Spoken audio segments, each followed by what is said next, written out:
are you without your resume? Okay, you know what I hate? You're hanging out somewhere and then you meet someone who genuinely seems interesting. And then they introduce themselves with this long list of wordy titles and credentials. Everything about what they do and nothing about who they actually are. Who are you without your resume? Well, I recently asked that question to a woman who had the resume. She was vice president of insights and research at REVOLT TV by the time she was 30. I'm talking Fortune 500 names all over her client list. She made the Forbes list. I mean, the whole thing. And her honest answer was she had no idea who she was without it until it got taken away. So in February of 2025, Lynzie Riebling got laid off. A meeting appeared on her calendar, and you kind of know how the story goes from there. 10 months later, she lives in San Miguel, Mexico with her 2 cats. She's off her blood pressure medication that she's been on for over a decade. She's no longer taking her antidepressants. And when new friends ask her what she does for work, she says not much actually. And hold on, before you file this under must be nice for her, I want you to know that she did not grow up with money. She didn't even get her first passport until she was 22. This was not a trust fund exit. This is a woman who used the same skill set that she used to make her vice president to build the life that nobody would hand to her. And you absolutely can too by copying her homework. Stick with me because I hand it out at the end of class. So today, friend, I'm gonna walk you through 5 things from our conversation that I've not been able to stop thinking about. So this is session 2 of my summer syllabus, which is an interview series where I'm interviewing and speaking with people about different ways that we can use our free will. And I asked everyone the same question. Girl, then what happened? So last session, SAG actor Bernard Gilbert taught us that presence comes before confidence. If you haven't seen it, go watch it now. And this week's subject is even bigger. We're talking free will. And the full conversation is on my Substack if you want to hear the whole conversation in her own words. It's linked below. The persona was never yours. So Lynzie spent her 20s and most of her 30s being the girl boss. It is such a millennial thing to do. She became the cool research girl. She had the green hair to match. People even dubbed her the Lady Gaga of research. So here's the part that got me. She told me that she never planned for any of it. It just accumulated. People kept calling her those things, and so she just rose to meet them. I want you to sit with that because I think most of us are doing some type of version of that right now. Someone called you organized once in 2015, and now you're the one planning every group trip. Someone called you strong, and now you don't even know how to ask for help. The label arrives, and then we spend years performing our way into it. So when Lynzie got laid off, she was forced to sit still. And the question underneath of everything was this: if none of those labels existed, who do I actually want to be? Drop it in the comments. Even one word is enough, and that is going to be your starting point. Fear is a currency. I asked Lynzie what's different about how success is measured in Mexico versus the state. And what she said, my brain was actually not ready for. I actually think you may just need to hear it from her. I remember when I first moved here and I was still kind of figuring out my identity, and I would tell people, oh yeah, I got laid off in February. And they were like, okay, well, my uncle owns a coffee shop. Do you want to just work at the coffee shop? Or my husband has an extra room in his house. Do you need somewhere to stay?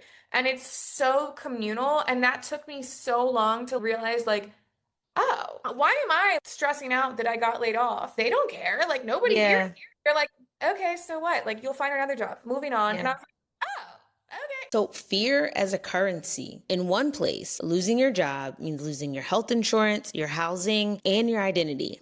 All in one. And no wonder every risk over there feels existential. It's not that people in San Miguel are just braver. I think the fall is just a lot shorter. Okay, so let me translate this for you and me. Some of the anxiety that you are feeling is not a personal failure. It's the price of the environment you're standing in, which means before you diagnose yourself as the problem, it's worth asking, what are the surroundings around you costing you to exist in them? And no, the answer is not that all of us need to pick up and move to Mexico. The answer is that courage is cheaper in some rooms than others. So build yourself more of those rooms. So if this video is already feeling a little too accurate, here is my gift to you. I built a free 2-minute quiz called Less Chaos, More Clarity, and it walks you through what season of life you're in, and it also shows you what you should focus on first. It's linked below, friend, and it pairs with everything that we are unpacking here. Research your way to freedom. Okay, principle number 3. Now, this one's for my overthinkers, so shout out to y'all. Lynzie did not manifest San Miguel. She had never even heard of the place. What she did do is get extremely specific. She sat down as the researcher that she is, and she wrote out a whole criteria. And the list, I'm just gonna let you hear it from her. And I was like,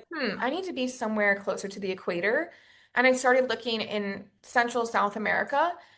And then I actually was Googling as the researcher that I am. And I have all of these really specific specs. I was like, I don't want to drive in a foreign country. I want somewhere that is remote-ish, but not completely off the grid. I had never heard of this town ever. I live in a town now in Mexico called San Miguel de Allende.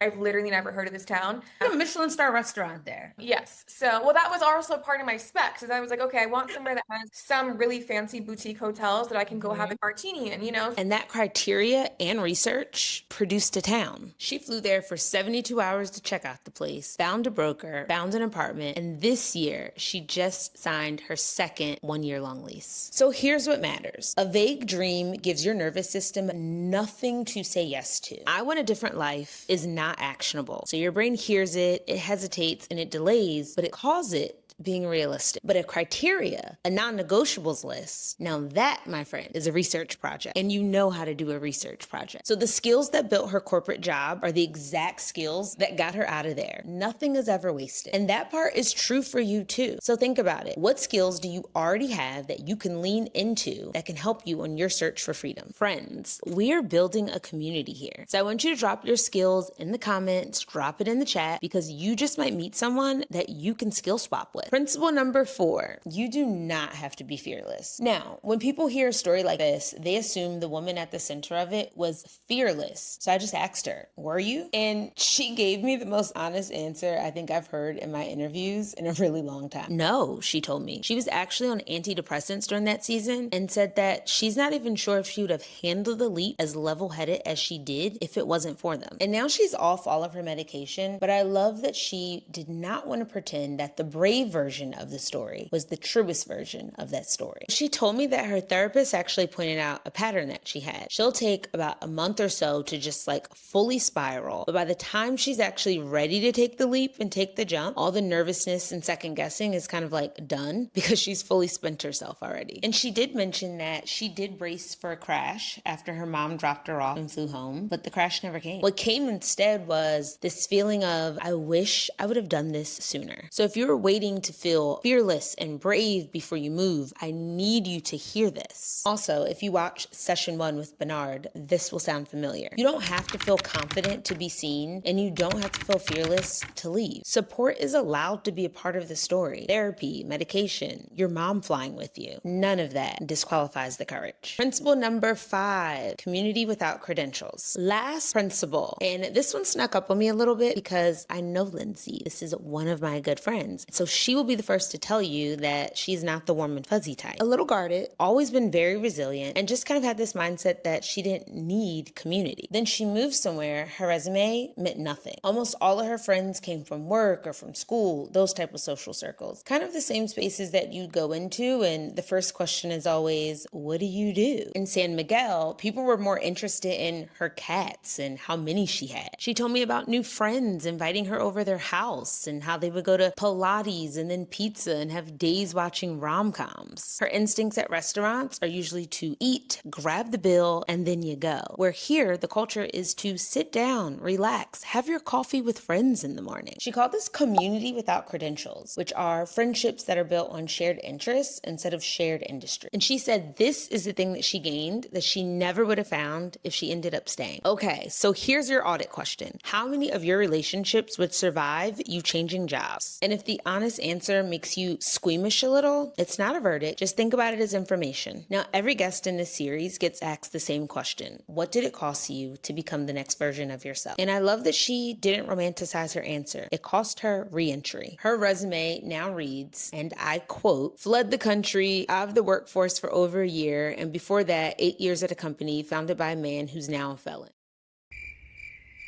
She knows exactly what that looks like to hiring managers because she used to be one. And so I asked her, was it worth the cost? And so I think you need to hear the response from her. Now that I've tasted freedom of what my life can look like, I was telling my boy the other day, like, oh my gosh, I would much rather be like sitting on my hands here and on $1 and a dream versus even if a job came along tomorrow that was like, oh, you can still live remotely, but we're going to pay you, $100,000 or whatever.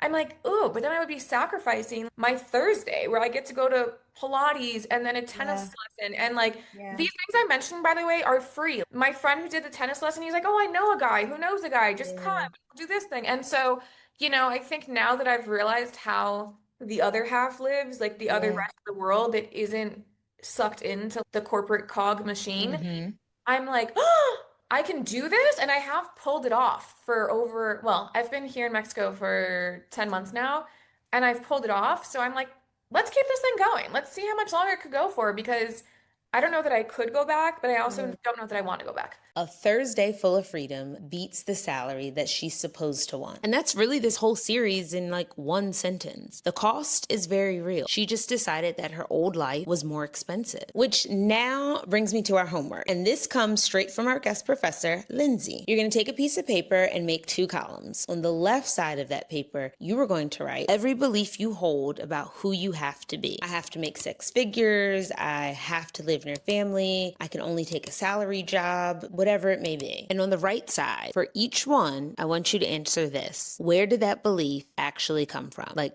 whose voice is really speaking? Then at the bottom, I want you to write your answer to the final question. If none of those beliefs existed, what would be the purest form of what you actually desire? So friend, you probably don't need a layoff or a one-way ticket to Mexico to ask yourself the question underneath of all of this. Whose life am I actually living? Lynzie's disruption just made it impossible for her to ignore. Yours might show up a little quieter, but it's asking the same thing. If you did the homework, I would absolutely love to see it. You can head over to my Substack where we are comparing notes and we are comparing the columns this week in the chat. And that's also where the full conversation with Lynzie lives. And if you're ready to go beyond the worksheet and actually start designing the thing, that is what my Clarity Reset is for. It is 90 minutes, just you and me, and we take both of your columns and we turn them into a real actionable plan for the next season of your life. You'll walk out with clarity you can act on and not just a feeling. Everything is linked below, and I cannot wait to walk this out with you. And if you have not yet, hit that subscribe